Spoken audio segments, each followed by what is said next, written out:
Lesson 8. Garb.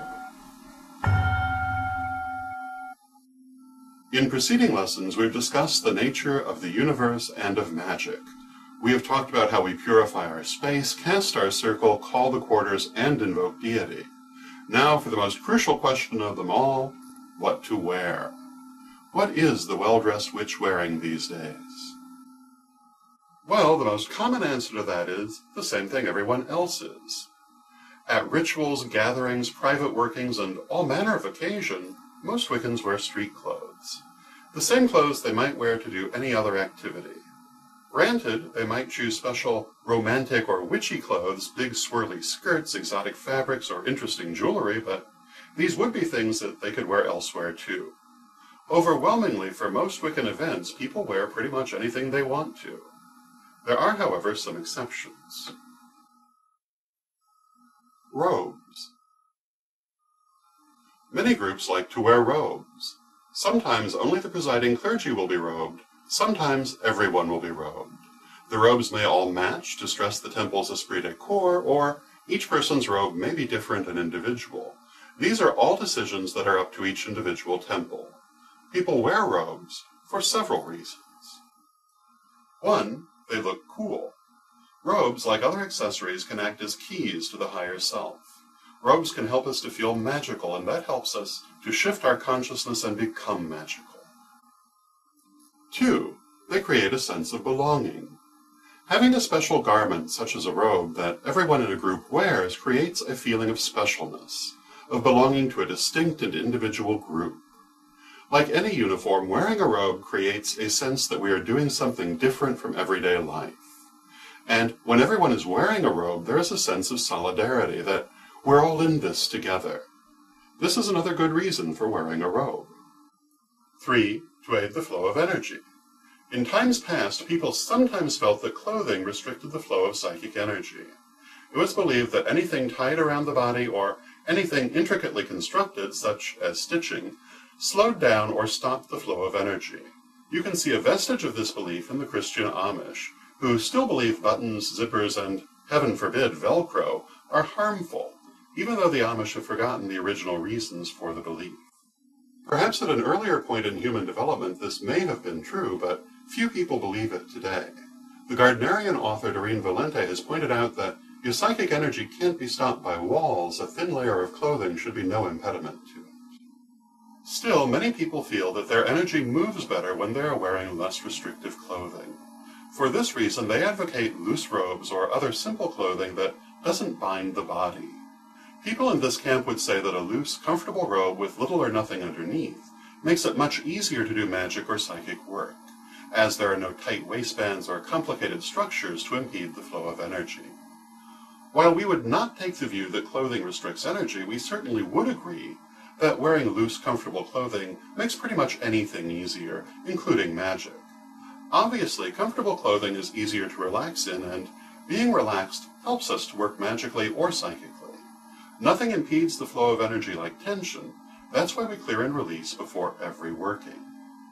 For all of that, few things are more comfortable than a robe, or less restrictive of movement. As long as we treat it as a preference and not a necessity, this too is a good reason to wear a robe. Types of robes. Whether we belong to a temple that wears robes or we just want one for our own personal use, our next question is, where do I get one? The answer usually is that we make it. There are stores and companies that sell commercially manufactured ritual robes. Usually, however, these companies' primary business is selling medieval or Renaissance garb for historical recreationists, Renaissance fairs, and theatrical production companies. Some of these robes are very nice, but they also tend to be very expensive. Making your own robe is both cheaper and more personal. By doing it yourself, you put your own energy into the robe, thereby attuning it to yourself from the start. When you make your robe yourself, it is uniquely and truly your own. Of course, for many people, not knowing how to sew is a bit of an impediment to this process. But most robe patterns are very simple, and a couple of straight seams and a hem will usually do it. In making a robe, you'll want to consider several things. Fabric. Choose a fabric you can work with. Silky fabrics feel great, but they can be hard for a beginner to sew. Stretchy fabrics are hard to sew too. A cotton or cotton blend is often your best bet. Also, consider how the fabric will feel. Rituals are often held indoors and many involve dancing, so you don't want a fabric that's going to be too hot. Though a velvet robe might be magnificent to behold, it may also give you heat stroke.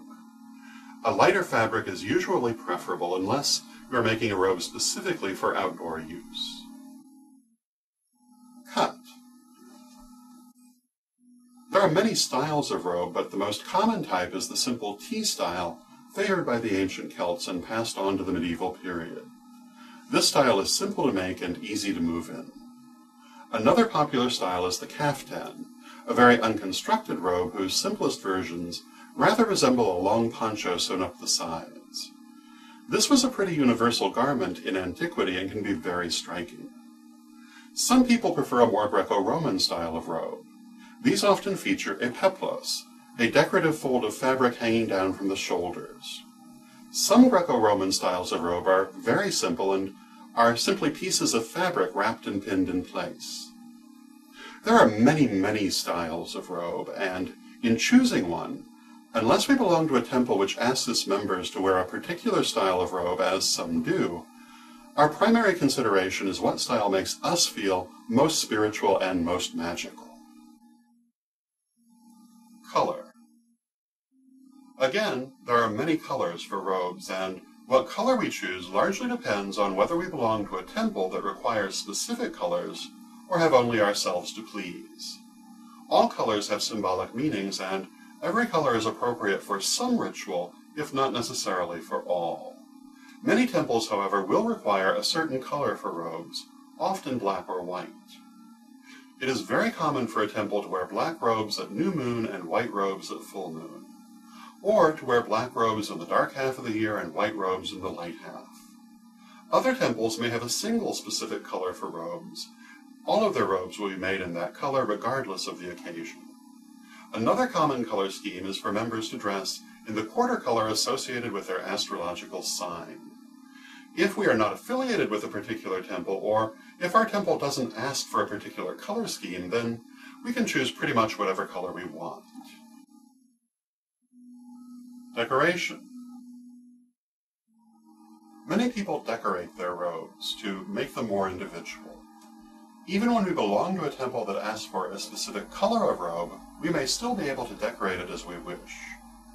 There are many ways to decorate a robe. The most common is to add a border at the hem of the sleeves and skirt.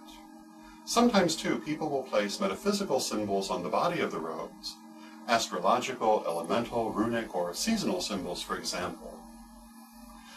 All manner of material can be used to decorate a robe: beads, seashells, especially cowrie shells, ribbon, embroidery, fabric paints, and many more. The only limit is your creativity. Decoration can add greatly to the beauty, symbolic value, and individuality of your robe, but don't overdo it, as too much decoration may tend to be distracting. Other details.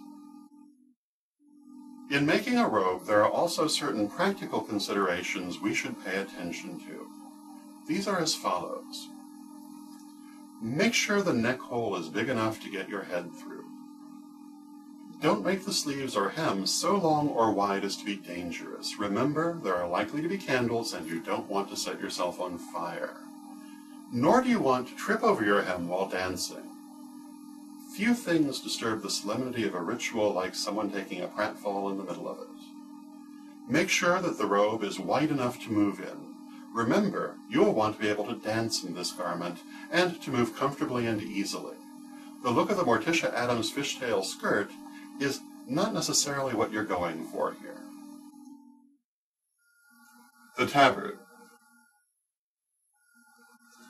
Moving on from the robe to other kinds of ritual garment, a tabard is a simple rectangle of cloth that hangs down the front and back of the body, but has no sides. The tabard is an ancient Celtic garment that is essentially a very narrow poncho.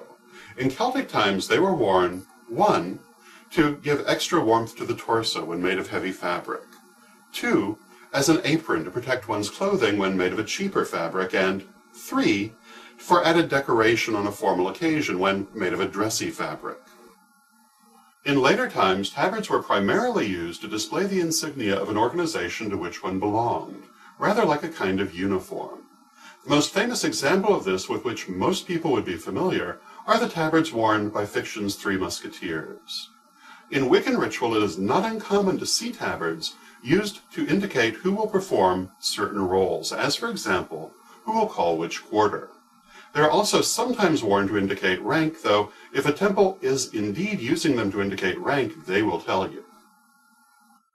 Other times, tabards are worn purely for decoration. Tabards are easy to make, and you can use one to dress up a basic robe or wear one over street clothes in place of a robe. The stole. The stole is a narrow band of fabric worn around the neck and hanging down in front. It may be quite decorative, but it is never worn just for decoration. Only certain traditions use the stole, but if you see one, you can be sure that it has a meaning beyond just being pretty. In some groups, the stole will be worn only by the chief priestess or chief priest. In others, it may be worn by all initiated clergy. In the Corellian tradition, the stole is worn by all initiated clergy, dedicants, and full outer court members, especially for more formal ceremonies. It is used to indicate membership, and its color and markings indicate rank. Initiated clergy wear purple stoles. Honorary clergy members wear lavender stoles. Dedicants wear white stoles. Outer court members wear green stoles. Many different pagan traditions use the stole, as do some of the book religions, though they will do so for very different reasons. Christians use the stole as the last vestige of the Roman toga. The toga, originally a large cloak-like garment worn wrapped around the body, assumed the form of the stole during the Byzantine period, in the opening centuries of the age of Pisces. Certain pagan traditions of Mediterranean origin wear the stole for this same reason. Usually, however, pagans wear the stole not as a modern version of the Roman toga, but as a modern version of the torque.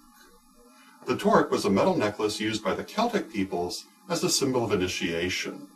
It represented death and rebirth. The torque looks rather like a horseshoe, and it is believed that the practice of hanging horseshoes in a house to bring good luck may have come about as a replacement for the earlier practice of hanging a torque. In this sense, then, the stole represents initiation and rebirth, and the continuation of the ancient past. The stole is cognate to the collar. Another modern version of the ancient torque, the collar is a band of cloth worn around the neck just as the torque once was. The collar may be worn when the stole is too cumbersome.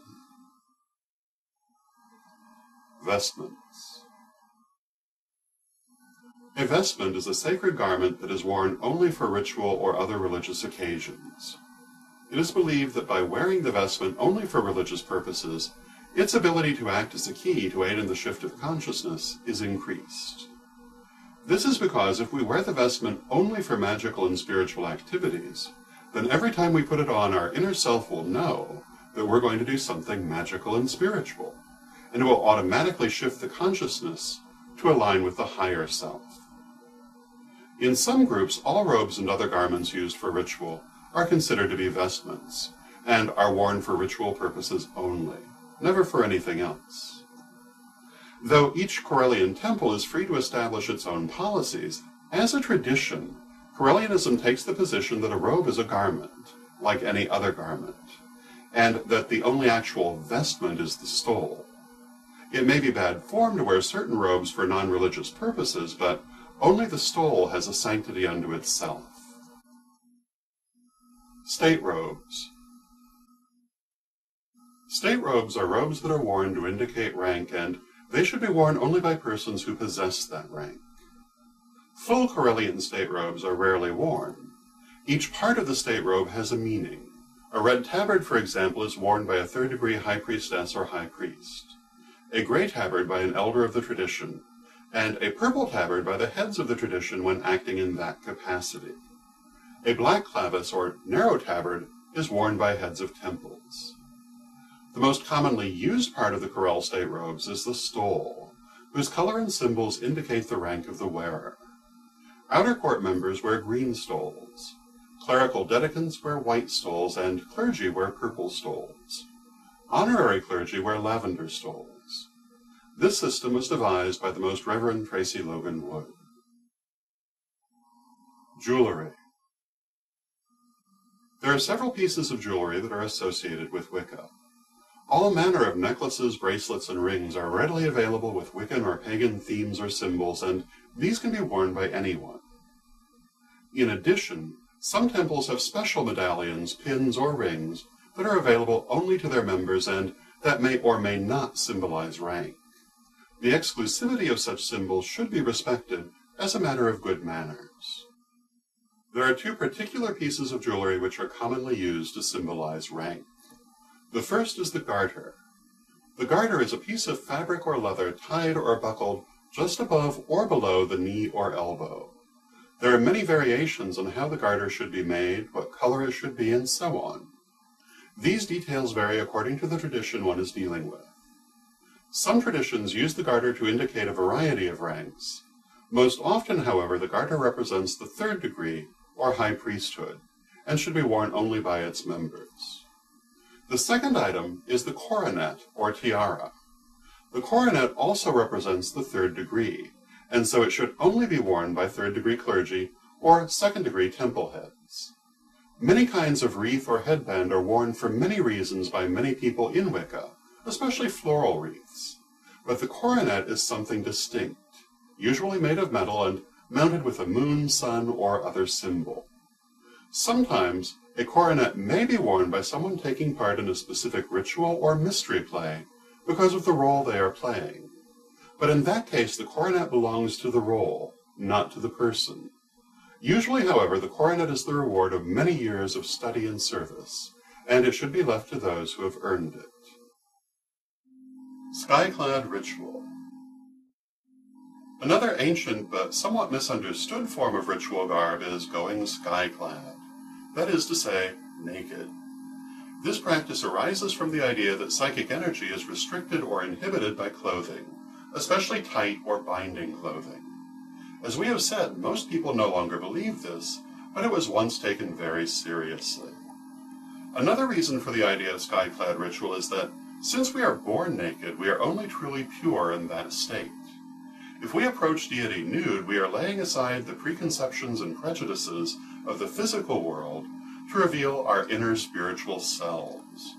By going without clothes, we lay aside the social distinctions and self-deceptions clothing often represents, opening ourselves to the light of the goddess.